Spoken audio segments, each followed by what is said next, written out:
လူမှုအကျိုးပြုအဖွဲ့အစည်းတွေအတွက် online ပေါ်ကနေဖွဲ့ဝင်တွေမိဖက်အဖွဲ့အစည်းတွေနဲ့ဆက်သွယ်ပြောဆိုလှုပ်ဆောင်နိုင်ဖို့ Google Workspace အသုံးပြုနည်းကိုမျှဝေပေးသွားမယ့်သင်တန်းဖြစ်ပါတယ်။ဒီသင်တန်းကိုတော့လက်ရှိအဖွဲ့အစည်းမှာစီမံခန့်ခွဲနေရသူများအလုပ်တွေကို online ပေါ်ကနေပြီးတော့လှုပ်ဆောင်နေသူများမိဖက်အဖွဲ့အစည်းနဲ့ဆက်သွယ်ပြောဆိုနေရသူတွေအားလုံးတက်ရောက်နိုင်ပါတယ်။ဒီသင်ခန်းစာရဲ့ basis မှာတော့ Google Workspace အသုံးပြုတဲ့အခါမရှိမဖြစ်အရေးကြီးတဲ့ tools တွေကိုအသေးစိတ်ရှင်းပြပေးသွားမှာပါ။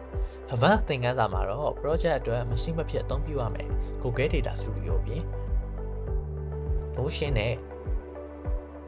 Microsoft Excel ကိုပါအသုံးပြုတတ်ဖို့သင်ပြပေးသွားမှာပါ။ဒါအပြင် data လုံခြုံရေးနဲ့ကာကွယ်ရေးဆိုင်ရာနည်းပညာအကြောင်းအရာတွေကို Advanced Online Privacy Practice အဖြစ်ထည့်သွင်းသင်ကြားရမှာဖြစ်ပါတယ်။သင်ခန်းစာတွေကိုလေ့လာတဲ့အခါ Pre-assessment, Post-assessment မေးခွန်းတွေကိုဖြေဆိုပြီးမိမိသင်ကြားထားတာတွေကိုလေ့လာဆန်းစစ်နိုင်ပါတယ်။သင်တန်းကိုပြီးမြောက်အောင်တက်ရောက်ပြီးရင်တော့ CSO Academy ကပေးရမယ့် certificate ကိုပါထုတ်ယူနိုင်မှာပါ။ကဲဒါဆို CSO Academy ရဲ့ Learning and Development Platform မှာသင်ခန်းစာတွေကိုကိုယ်ပဲလေ့လာလိုက်ရအောင်။